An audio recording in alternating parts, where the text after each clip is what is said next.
Hello students, मैं नीतू चौधरी स्वागत करती हूँ आपका अपने परिवार स्वाध्याय श्री में। कैसे हैं आप सभी? आई होप अच्छे ही होंगे। तो आज की क्लास की शुरुआत करते हैं एक मोटिवेशनल कोड के साथ। ठीक है, जैसा कि आपको लिखा हुआ दिखाई दे रहा होगा, किसी के पैरों पे गिरकर कामयाबी से अच्छा है कि अपने पैरों पर चलकर कुछ बनने की ठान लो।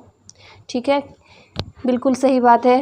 किसी ने कहा है कि किसी के पैरों पर गिरने से अच्छा है कि अपना कुछ ऐसा काम करो जिससे इज्जत भी मिले और दुनिया में नाम भी मिले। ठीक है, तो हमें कैसा बनना चाहिए?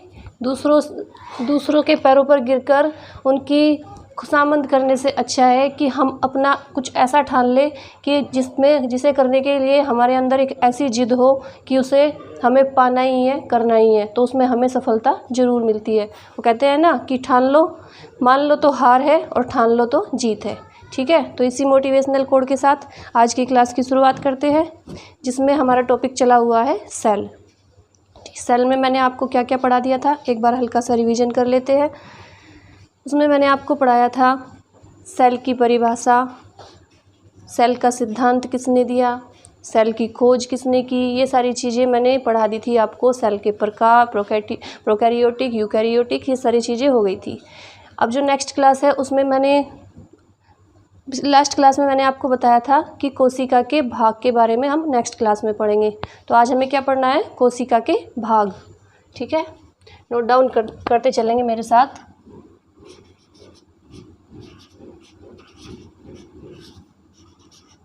कोशिका के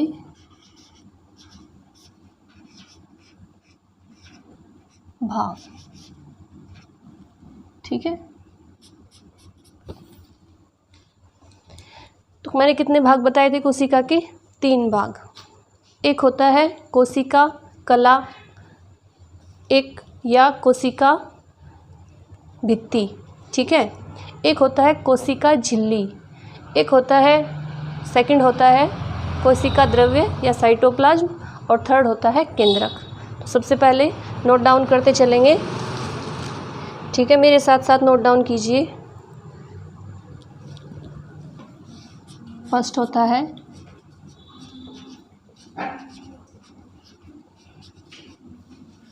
कोशिका कला, सेकंड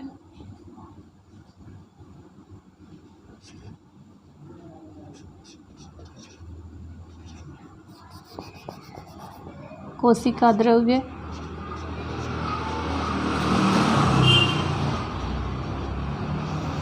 और थर्ड होता है केंद्रक। सेल मेम्ब्रेन,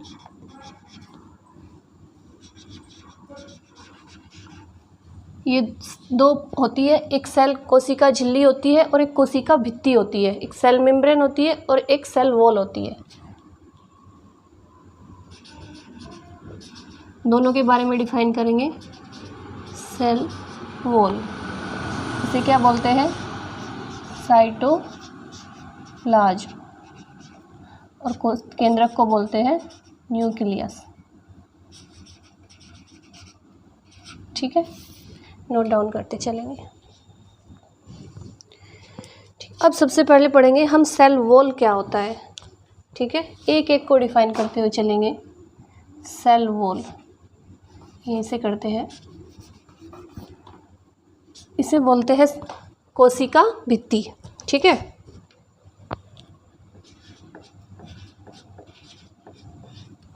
पहले मेरे साथ एक बार सभी नोट डाउन करते चलेंगे, फिर समझेंगे कोशिका भित्ति क्या होती है। ठीक है, तो कोशिका भित्ति क्या होती है? मान लीजिए ये सेल है, ये एक प्रकार की सेल है। ठीक है, ये जो कोशिका भित्ति होती है, बाहर की परत, इसे बोलते हैं हम सेल वॉल। ठीक है, सेल वॉल क्या होती है? ये बाहर की परत होती है। ये कहाँ पे पाई जाती है? ये पाई जाती है प्लांट्स में। ये जो कोशिका के बाहर की जो परत होती है जिसे बोलते हैं सेल वॉल या कोशिका भित्ति, ये पाई जाती है प्लांट्स में। याद रखेंगे ये चीज़ें। ये कहाँ पे पाई जाती है? प्लांट्स में। प्लांट्स में जो कोशिका के बाहर की परत होती है उसे क्या बोलते हैं?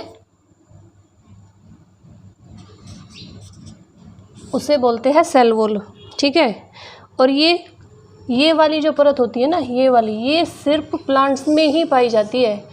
ये एनिमल्स में या किसी भी जीव में, जैसे हमारे अंदर ये वाली सेल वॉल नहीं पाई जाती। ये किस में पाई जाती है? इसमें पाई जाती है इस प्लांट्स में। तो ये इसमें क्या नोट डाउन करेंगे? इसका पॉइंट नोट डाउन कर लीजिए आप यहाँ पे। ये एनिमल्स में नहीं पाई जाती। ठीक है, एनिमल्स में नहीं होती। कहाँ पे होती है? ये जो कोशिका के सबसे बाहर की परत होती है, ये होती है प्लांट्स में, पादप में। तो इसका सबसे मेन पॉइंट क्या है कि कोशिका भित्ति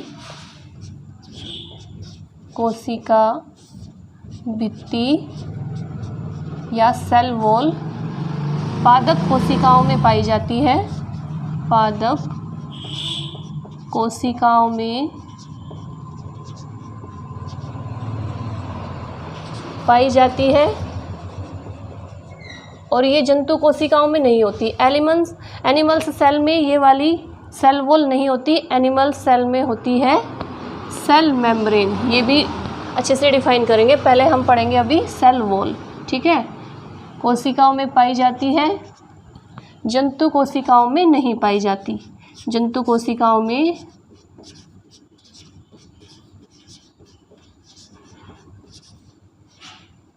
एनिमल्स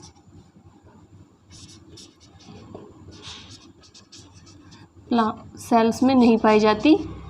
कौन सी वाली सेल? ये कोशिका भित्ति जो होती है, जो सेल वॉल होती है, वो एनिमल्स सेल में नहीं पाई जाती। किस में पाई जाती है? प्लांट्स में पाई जाती है। ठीक है,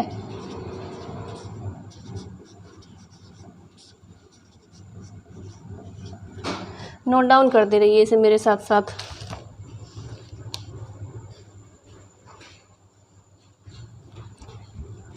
ठीक है, अब ये किस चीज़ की बनी होती है? अब हमें ये देखना है, जो कोशिका भित्ति होती है, जो सेल वॉल होती है, ये किससे बनी होती है? तो ये बनी होती है सेल्यूलोज से। किससे बनी होती है? सेल्यूलोज। और अब आप पूछेंगे कि ये सेल्यूलोज का क्या होता है? सेल्यूलोज होता है एक प्रकार का कार्बोहाइड्रेट। ये क्या होता है? एक प्रकार का कार्बोहाइड्रेट होता है।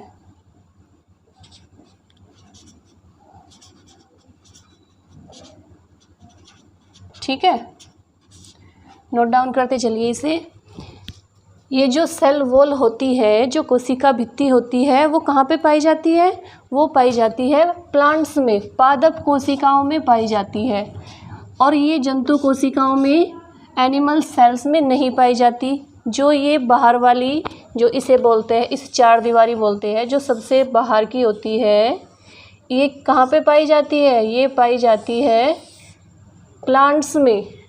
हमारे अंदर ये वाली सेल वॉल नहीं पाई जाती। एनिमल्स में, किसी भी जीव में ये नहीं पाई जाती। ये कहाँ पे पाई जाती है? ये सबसे बाहरी परत होती है, आउटर भाग होता है ये कहाँ का? पादप कोशिकाओं का, प्लांट्स का। ठीक है, याद रखेंगे ये चीज़ें। और जो ये होता है सेल मेम्ब्रेन, जिसे हम अभी आगे डिफाइन करेंगे, ये होता है एनिमल्स में, एनिमल सेल्स में, यानी हमारे अंदर और सारे जितने भी जीव होते हैं उसमें। लेकिन जो सेल वॉल होती है, ये कहाँ पे होती है? ये होती है पादप कोशिकाओं में, प्लांट्स सेल में। नोट डाउन करते रहिए। और ये किससे मिलकर बनी होती है? ये सेल्यूलोज से मिलकर बनी होती है। और सेल्यूलोज क्या होता है? ये होता है एक प्रकार का कार्बोहाइड्रेट। नोट डाउन करते रहेंगे पॉइंट टू पॉइंट। ठीक है,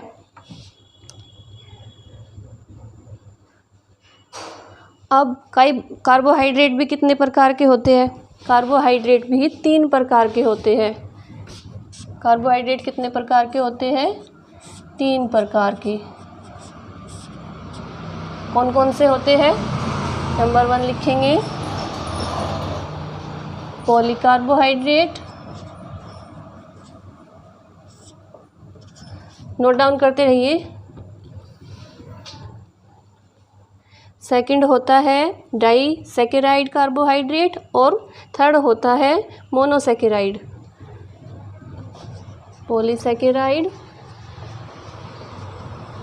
डाइसैकेराइड और तीसरा होता है मोनोसैकेराइड।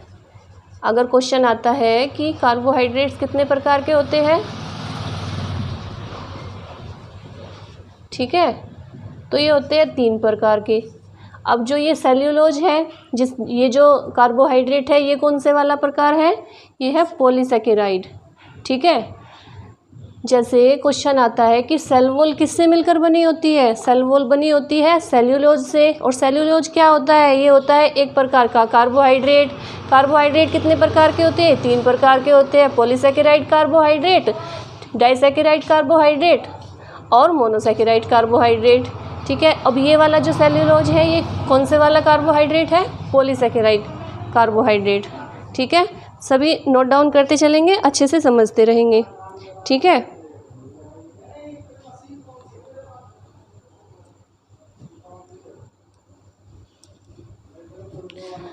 हो गया।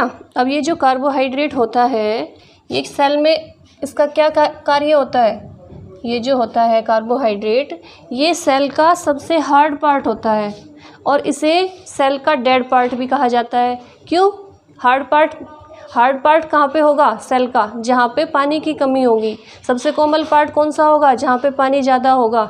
तो यहाँ पे कार्बोहाइड्रेट में इसे नोट डाउन कीजिए, इसे डेड पार्ट भी बोलते हैं, सेल का डेड पार्ट बोलते हैं। और ये क्यों होता है, क्योंकि इसमें पानी की जो मात्रा होती है वो 0% होती है, इसमें पानी नहीं होता और इसे हार्ड पार्ट भी बोला जाता है। सबसे हार्ड पार्ट क्या होता है, कार्बोहाइड्रेट होता है सेल का। क्यों होता है, क्योंकि इसमें पानी की मात्रा 0% होती है, इसमें पानी नहीं होता, ठीक है। ये क्या हो गया, ये हो गया सेल वॉल।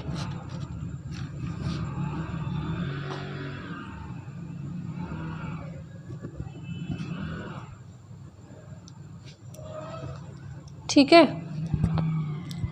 तो इसके बाद पढ़ेंगे कि कुछ बैक्टीरिया ऐसे होते हैं जिनमें सेल वॉल नहीं पाया जाता। अब वो सबसे पहले मैंने पहली क्लास में आपको बताया था कि सबसे छोटी कोशिका किस में होती है, सबसे छोटी पूरे ब्रह्मांड में, पूरे विश्व में सबसे छोटी कोशिका होती है माइकोप्लाज्मा में। तो माइकोप्लाज्मा एक प्रकार का ऐसा बैक्टीरिया है जिसमें सेल वॉल, ये जो होती है बाहरी परत, सेल वॉल नहीं पाया जाता। नोट डाउन करके नोट डाल के लिखेंगे कि जो माइकोप्लाज्मा होता है, माइकोप्लाज्मा में ये क्या होता है, माइकोप्लाज्मा एक प्रकार का बैक्टीरिया होता है, इसमें सेल वॉल नहीं होती, ठीक है। मतलब बाहरी परत होती है जो, वो माइकोप्लाज्मा में नहीं होती। याद रखेंगे ये सारी चीज़ें, ये क्वेश्चन पूछे जाते हैं, ठीक है। और मैंने आपको बताया था, दूसरी क्लास में बताया था कि फंगस में, कवक में जो सेल वॉल बनी होती है वो किसकी बनी होती है। मैंने बताया था कि फंगस में जो सेल वॉल बनी होती है वो किसकी बनी होती है, काइटिन की, ठीक है। और शैवाल में किसकी बनी होती है, सेल वॉल सेल्यूलोज की बनी होती है। शैवाल होते हैं, ये फंगस होते हैं कवक, इन्हें बोलते हैं कवक। और जो शैवाल होते हैं उसमें किस चीज़ की बनी होती है, सेल्यूलोज की, ठीक है। नोट डाउन करते रहेंगे ये सभी। ये आया समझ में, फिर से एक बार रिवीजन कर देती हूँ। कोशिका के 3 मुख्य भाग होते हैं, कोशिका, सेल मेम्ब्रेन और सेल वॉल। जो कोशिका कला या कोशिका भित्ति होती है, दोनों को अलग अलग डिफाइन किया मैंने, क्योंकि जो कोशिका भित्ति होती है, जो सेल वॉल होती है, वो तो प्लांट्स में पाई जाती है, लेकिन जो सेल मेम्ब्रेन होती है वो पाई जाती है जंतु कोशिका में, एनिमल्स में, ठीक है, यानी हमारे अंदर कौन सी पाई जाती है, सेल मेम्ब्रेन पाई जाती है। और ये जो सेल वॉल होती है ये मिलती है प्लांट्स में। ठीक है, इसके बाद क्या है कि जो कोशिका भित्ति है वो ये मैंने बता दिया आपको कि कहाँ पे पाई जाती है। ये किसकी बनी होती है, सेल वॉल जो होती है चारों तरफ की, ये किसकी बनी होती है, ये बनी होती है सेल्यूलोज की। और सेल्यूलोज क्या होता है, ये होता है एक प्रकार का कार्बोहाइड्रेट। कार्बोहाइड्रेट कितने प्रकार के होते हैं, 3 प्रकार के, पॉलीसैकेराइड कार्बोहाइड्रेट, डाइसैकेराइड कार्बोहाइड्रेट और मोनोसैकेराइड कार्बोहाइड्रेट। ठीक है, और ये जो कार्बोहाइड्रेट होता है ये कोशिका का कैसा पार्ट होता है, ये कोशिका का सबसे मृत पार्ट माना जाता है, डेड पार्ट माना जाता है, क्योंकि इसमें पानी की जो मात्रा होती है वो नहीं होती, 0% के बराबर होती है। ठीक है, इसे सेल का हार्ड पार्ट भी, कठोर पार्ट भी बोला जाता है। ठीक है, इसे सेल्यूलोज को सेल वॉल का क्या माना जाता है, सबसे कठोर पार्ट माना जाता है। इसे नोट डाउन करेंगे आप लोग। ठीक है,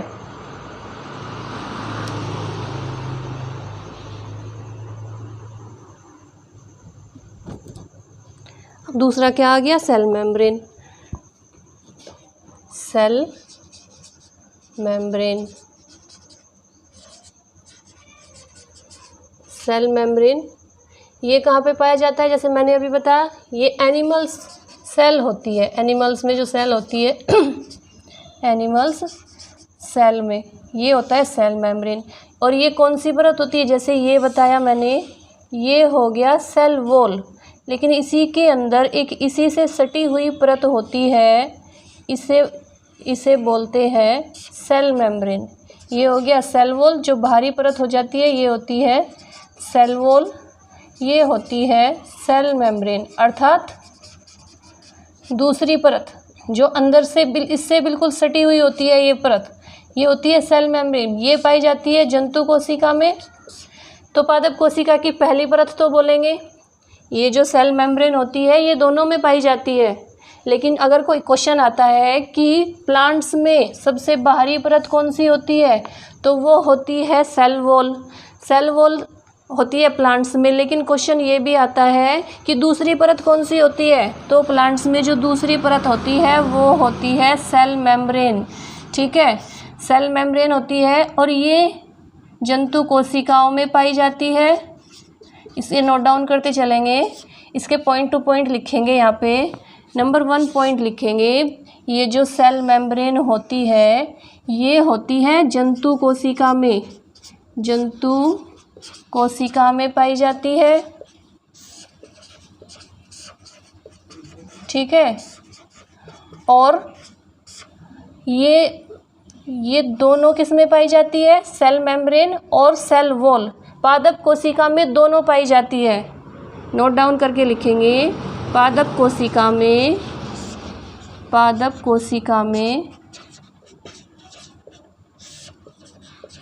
सेल वॉल जंतु कोशिका में दोनों होती है, और पादप कोशिका में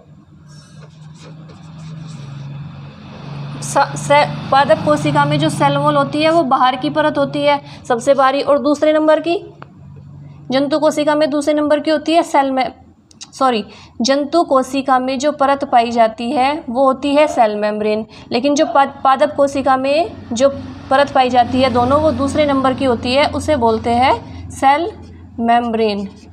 ठीक है, तो समझने का मतलब क्या है, एक बार मैं फिर से डिफाइन कर देती हूँ। जो बाहर वाली परत होती है ये तो पाई जाती है पादप कोशिका में, लेकिन जो ये सेल मेम्ब्रेन होती है ये पाई जाती है जंतु कोशिका में, और पादप कोशिका में ये दोनों पाई जाती है, सेल मेम्ब्रेन भी और सेल मेम्ब्रेन। लेकिन बाहरी परत, क्वेश्चन आएगा कि बाहरी परत कौन सी है, तो वो सेल मेम्ब्रेन है, अंदर की परत कौन सी है, तो वो सेल वॉल है। ठीक है, और इसमें जंतु कोशिका में जो बाहरी परत मानी जाती है वो मानी जाती है सेल वॉल। अगर क्वेश्चन आएगा कि जंतु कोशिका में सबसे बाहरी परत का नाम लिखिए, तो आप लिखेंगे सेल मेम्ब्रेन। ठीक है, कंफ्यूज नहीं होना है। प्लांट्स में सबसे बाहरी परत सेल वॉल, एनिमल्स में सबसे बाहरी परत सेल मेम्ब्रेन, ठीक है। नोट डाउन करते चलेंगे मेरे साथ साथ। सेल मेम्ब्रेन की खोज भी नोट डाउन करेंगे। जो सेल मेम्ब्रेन है इसकी खोज किसने की थी? रॉबर्ट कैमरेन ने।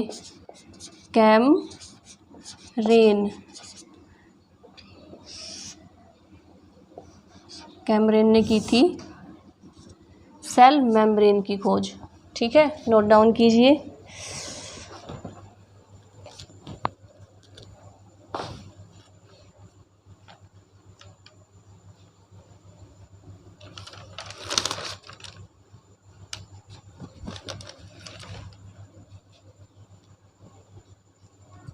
ठीक है, ये हो गया।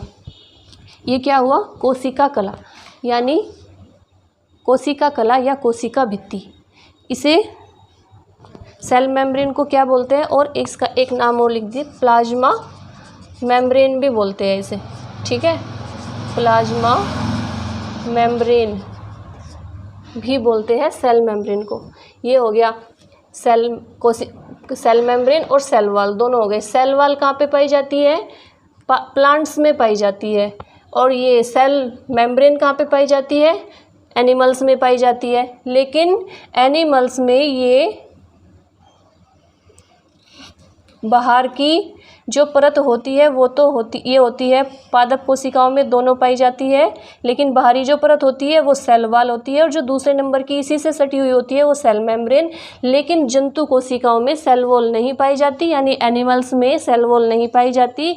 वो किस में प्लांट्स में नहीं, इसमें एनिमल्स में तो प्लांट्स में तो पाई जाती है, लेकिन एनिमल्स में सेल वॉल नहीं पाई जाती। बस ये आपको याद रखना है, ये खाली प्लांट्स में मिलेगी आपको, और जो सेल मेम्ब्रेन है वो मिलेगी एनिमल्स में, ठीक है। हो गया डिफाइन।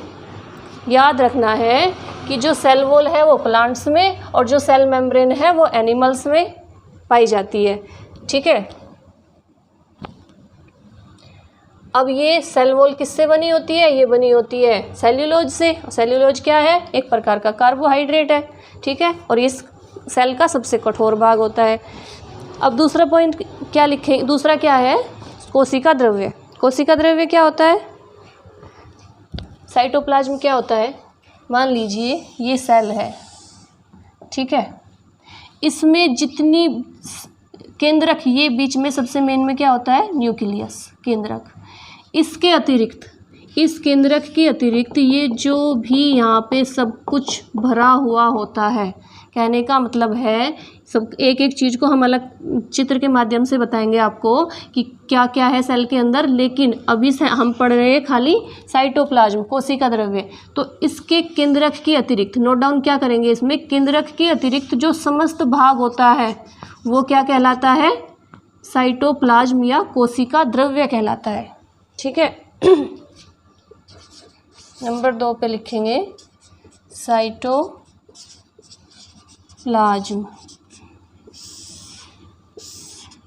यानी कोशिका द्रव्य। ये क्या होता है? अब देखिए मैं बताती हूँ आपको। कोशिका द्रव्य क्या होता है? ये जो केंद्रक, ये सबसे केंद्रक है। केंद्रक क्या होता है? सबसे बीच में स्थित होता है। इसके अतिरिक्त कोशिका के अंदर जो भी भाग होता है, पूरा समस्त भाग, वो क्या कहलाता है? वो कहलाता है कोशिका द्रव्य। अब कोशिका द्रव्य का कार्य क्या होता है? हमारे शरीर में जो भी क्रियाएं होती है, समस्त जैविक क्रियाएं, वो किसके द्वारा होती है? साइटोप्लाज्म के द्वारा होती है। कौन कौन सी क्रियाएं होती है? जैसे चलना, घूमना, गुस्सा आना, उत्सर्जन होना। हमारी क्रियाओं में एकदम से क्या होता है? हम किसी भी चीज़ को देख के चौंक जाते हैं, किसी भी चीज़ को देख के खुश हो जाते हैं। वो जो सारी वृद्धि होना, सब कुछ जितना भी टोटल क्रियाएं, जैविक क्रियाएं होती है, वो किसके अंदर आती है?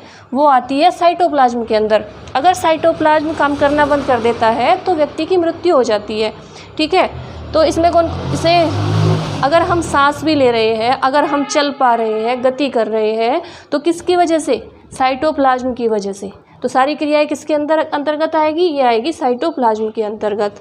ठीक है, इसमें क्या होता है, जब ये जीवित अवस्था में होता है ना तो इसकी रचना देखी नहीं जा सकती। ये जो साइटोप्लाज्म है इसकी गति इतनी तेज होती है, ये जीवित अवस्था में अभी हमारे शरीर की कितने सारी कोशिकाएं काम कर रही है। जब मैं आपके सामने बोल रही हूँ, हाथ पैर मुंह गति चल रही हूँ, तो वो सारी चीज़ें काम कर रही है ना। लेकिन अगर हम उसे देखें, उसकी रचना देखने की कोशिश करें साइटोप्लाज्म की, तो वो जीवित अवस्था में देखना असंभव है। उसे हम मृत अवस्था में देख सकते हैं। जब ये जैविक क्रियाएं होती है जो हमारे शरीर की, ये काम करना बंद कर देती है तो ऑब्वियसली हमारी मृत्यु हो जाएगी। तो मृत्यु होने के बाद उसे ये साइटोप्लाज्म की जो रचना है उसे देखा जा सकता है। लेकिन क्या होता है कि जैसे ही मृत्यु होती है व्यक्ति की, तो उसमें बदलाव आ जाता है, चेंज आ जाता है साइटोप्लाज्म में, और उसमें रासायनिक क्रियाएँ होने लगती है।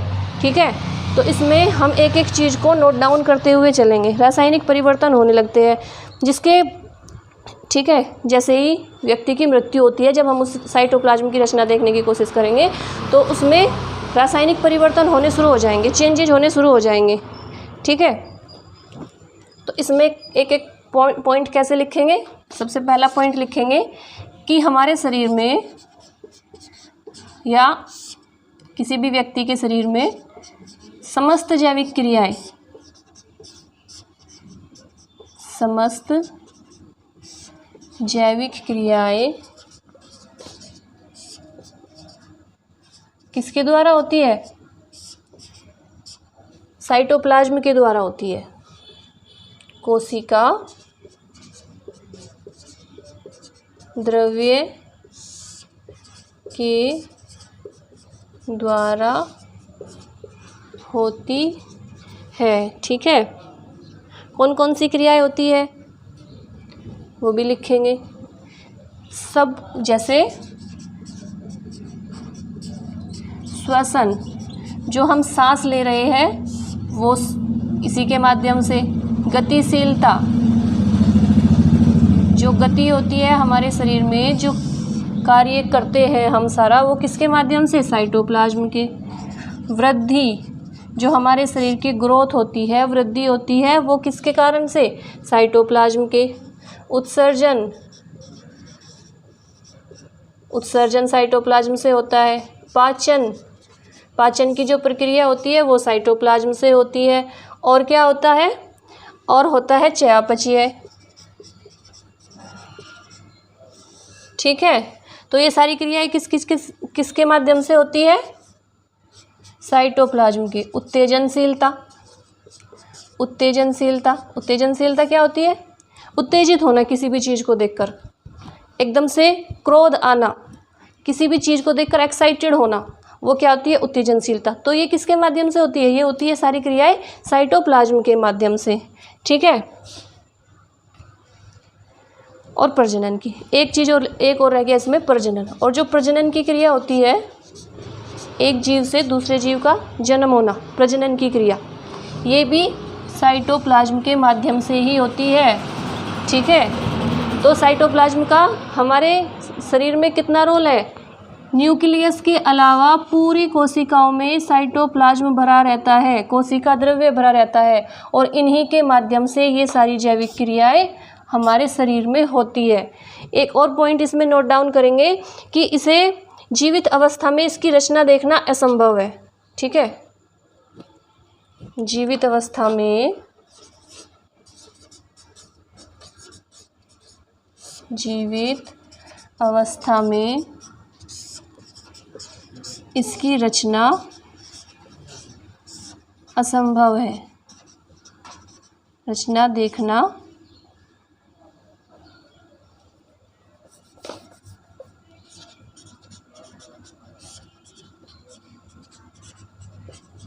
असंभव है।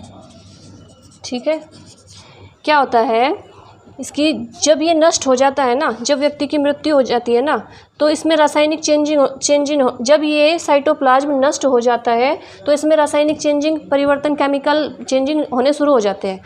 ठीक है, तो उसके जैसे ही ये नष्ट होगा तो उससे क्या होगा, जैसे मैंने अभी बताया, अगर ये सारी जैविक क्रियाएं होनी बंद हो जाएगी तो व्यक्ति की मृत्यु हो ही जाएगी। तो जैसे ही ये नष्ट होना हो जाता है तो व्यक्ति की मृत्यु हो जाती है। तो ये सारी चीज़ें किसके द्वारा होती है, साइटोप्लाज्म के द्वारा होती है। नोट डाउन कीजिए, इससे आगे का पढ़ेंगे फिर। केंद्रक। ठीक है,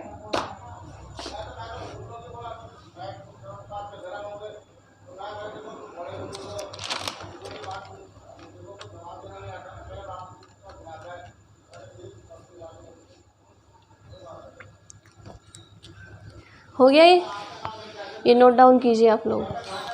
तो मैं यहाँ से थोड़ा सा रफ कर देती हूँ।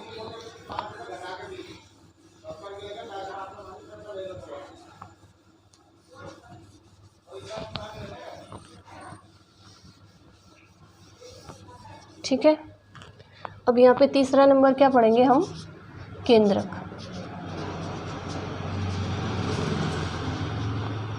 जिसे बोलते हैं न्यूक्लियस।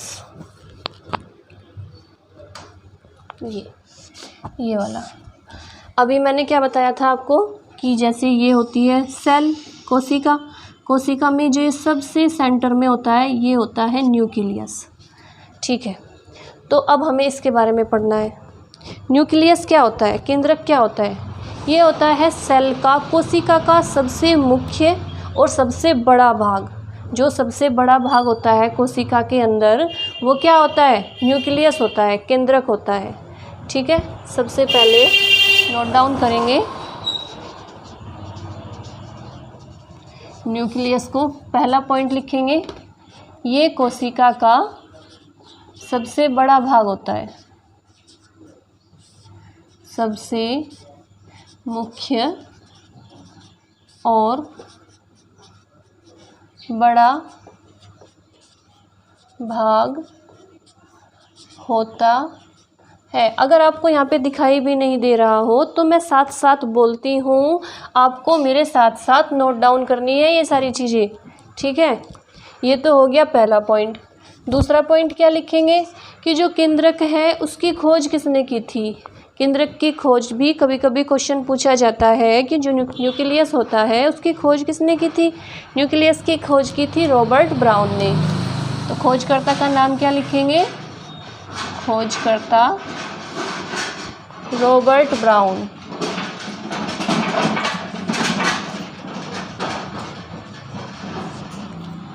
ठीक है, और कब की थी, 1838 में, 1838। ठीक है, ये मैंने बता दिया कि केंद्रक क्या होता है, ये सबसे मुख्य भाग होता है। इसके खोजकर्ता कौन होते हैं, रॉबर्ट ब्राउन। इन्होंने की थी 1838 में। और जो ये केंद्रक होता है ना, ये प्लांट्स में तो इसका भाग बड़ा होता है। ये जो होता है केंद्रक, न्यूक्लियस, ये प्लांट्स में ये बड़े रूप में होता है, लार्जर। और एनिमल्स में क्या होता है, एनिमल्स में ये छोटा दिखाई देता है, स्मॉलर। ठीक है, इसका जो साइज होता है वो प्लांट्स में तो होता है बड़ा, और एनिमल्स में यानी जीव में, यानी हमारे अंदर भी, ह्यूमन बॉडी में भी ये किस रूप में होता है, थोड़ा छोटे रूप में होता है। ठीक है, ये भी नोट डाउन करेंगे कि केंद्रक का साइज या आकार पादप कोशिकाओं में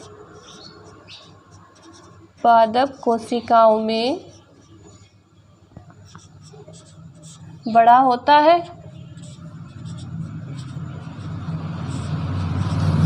और जंतु कोशिकाओं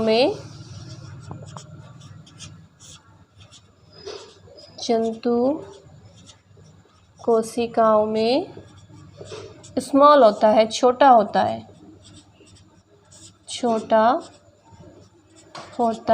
है। दिखाई दे रहा होगा आपको, नोट डाउन करते चलिए।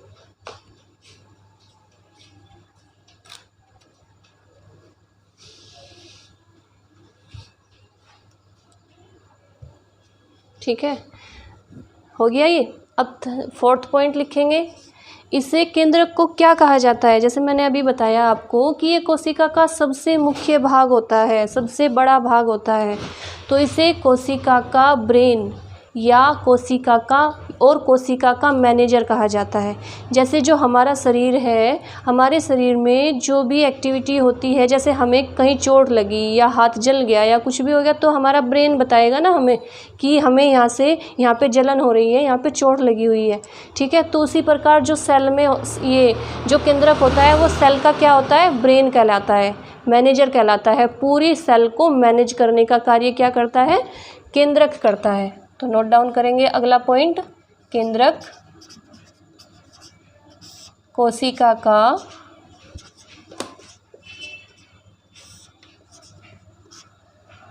ब्रेन और सेल ऑफ मैनेजर या कोशिका का मैनेजर कहा जाता है।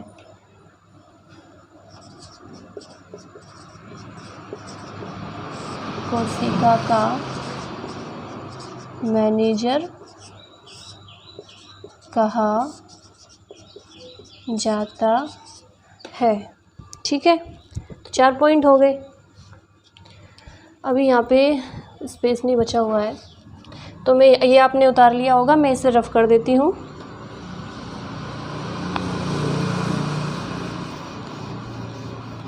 पहला पॉइंट क्या हुआ कि ये सबसे बड़ा भाग होता है सेल का, जो सबसे लार्जेस्ट पार्ट होता है वो क्या होता है, केंद्रक होता है।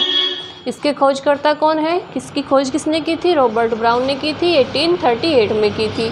इसका जो आकार होता है वो प्लांट सेल्स में होता है बड़ा और एनिमल सेल्स में होता है छोटा। 4th पॉइंट क्या हो गया कि ये इसे केंद्रक को क्या कहा जाता है, कोशिका का ब्रेन, सेल ऑफ ब्रेन और सेल ऑफ मैनेजर, कोशिका का मैनेजर कहा जाता है, ठीक है।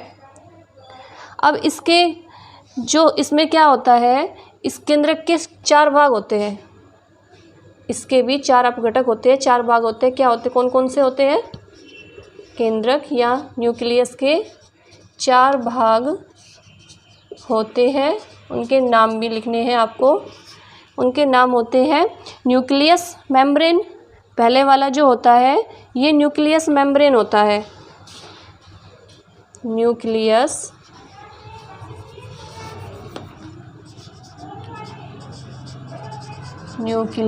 मेम्ब्रेन, इसे हिंदी में भी न्यूक्लियस मेम्ब्रेन ही बोलते हैं या न्यूक्लियस मेम्ब्रेन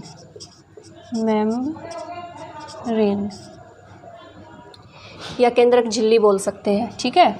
सेकंड, केंद्रक झिल्ली, न्यूक्लियस केंद्रक झिल्ली, मेम्ब्रेन झिल्ली, ठीक है। सेकंड होता है न्यूक्लियोप्लाज्म। सेकंड कौन सा भाग होता है, केंद्रक के क्वेश्चन आता है कि केंद्रक के कितने भाग होते हैं, 4 भाग होते हैं। पहला होता है न्यूक्लियस मेम्ब्रेन, जिसे बोलते हैं केंद्रक झिल्ली। दूसरा होता है न्यूक्लियोप्लाज्म, न्यूक्लियोप्लाज्म, इसे इंग्लिश में, हिंदी में क्या बोलते हैं, इसे बोलते हैं केंद्रक द्रव्य, केंद्रक द्रव्य। 2 हो गए। तीसरा भाग होता है न्यूक्लियस। थर्ड होता है न्यूक्लियोलस, ठीक है,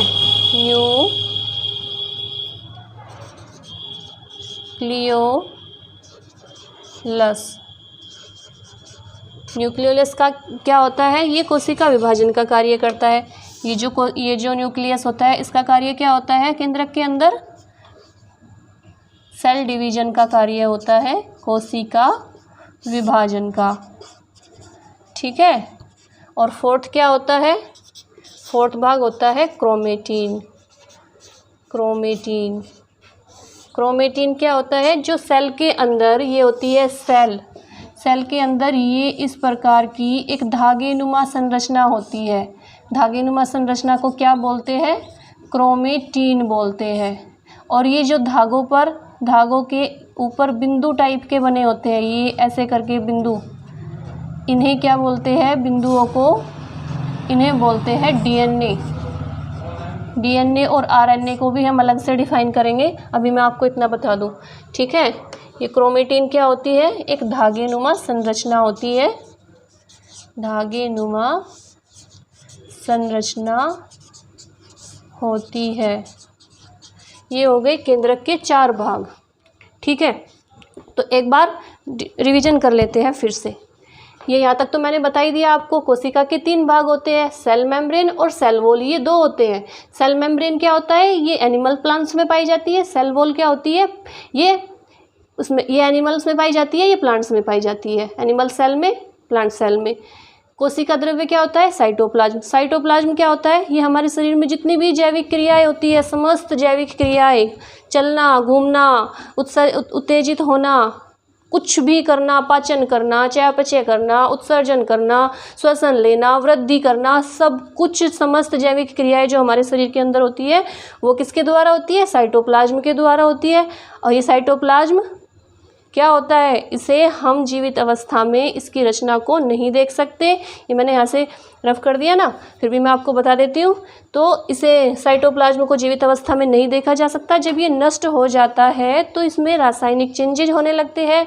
ठीक है, उसके बाद इसमें क्या होता है, जैसे ये नष्ट हो जाता है तो उसके बाद व्यक्ति की मृत्यु हो जाती है। ये हो जाता है साइटोप्लाज्म। साइटोप्लाज्म के बाद आता है थर्ड पॉइंट, केंद्रक। केंद्रक न्यूक्लियस।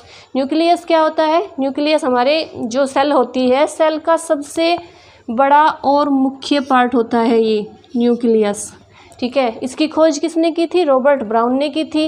रॉबर्ट ब्राउन ने कब की थी, 1838 में की थी। कभी कभी क्वेश्चन पूछा जाता है ना कि ये जो न्यूक्लियस है, जो केंद्रक है, उसकी खोज किसने की थी, उसकी खोज की थी रॉबर्ट ब्राउन ने। ठीक है, इसके बाद क्या आता है कि केंद्रक का आकार जो प्लांट सेल्स होती है उसमें तो बड़ा होता है, लेकिन एनिमल सेल्स में, कोशिकाओं में, इसमें क्या होता है, केंद्रक का, न्यूक्लियस का आकार छोटा होता है। ठीक है, नेक्स्ट पॉइंट क्या है कि केंद्रक कोशिका का ब्रेन और कोशिका का मैनेजर कहा जाता है। ठीक है, क्वेश्चन आता है कि कोशिका का ब्रेन किसे कहा जाता है, तो आंसर क्या लिखेंगे, न्यूक्लियस या केंद्रक। फिर फोर्थ पॉइंट पे ये हो गया। अब फिर आ जाते हैं कि केंद्रक के भाग कितने होते हैं, न्यूक्लियस के कितने भाग होते हैं, टाइप्स ऑफ न्यूक्लियस। नंबर 1 होता है न्यूक्लियस मेम्ब्रेन, यानी केंद्रक झिल्ली। सेकंड, अगर आप बोलेंगे तो इन चीज़ों को भी डिफाइन कर देंगे।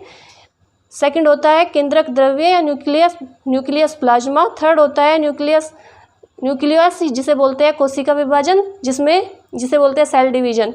ठीक है, ये क्रोमेटिन होता है। ये क्या होता है, ये एक धागेनुमा संरचना होती है सेल के अंदर, वो होता है क्रोमेटिन। इन सारी चीज़ों को अगली क्लास में डिफाइन करेंगे एक एक करके। ठीक है, तो आज के लिए इतना ही रखेंगे। तो मुझे आपसे 2 बातें और कहनी है कि जैसे मेरी अभी तक 2 क्लासेज हुई है, उसमें आप सबका रेस्पॉन्स, सपोर्ट बहुत अच्छा रहा।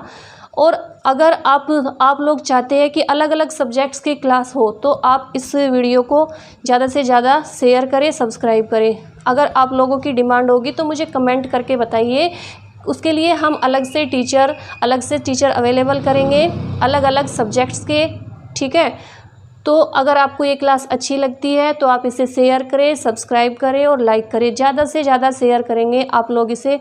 और ये जो वीडियो आएगी ये डेली आएगी। ठीक है, चैप्टर वाइज चलेंगे। जैसे सेल पूरा होगा, सेल पूरा होने के बाद सेल की PDF आपको डिस्क्रिप्शन बॉक्स में दे दी जाएगी, उसमें से आप डाउनलोड कर सकते हैं।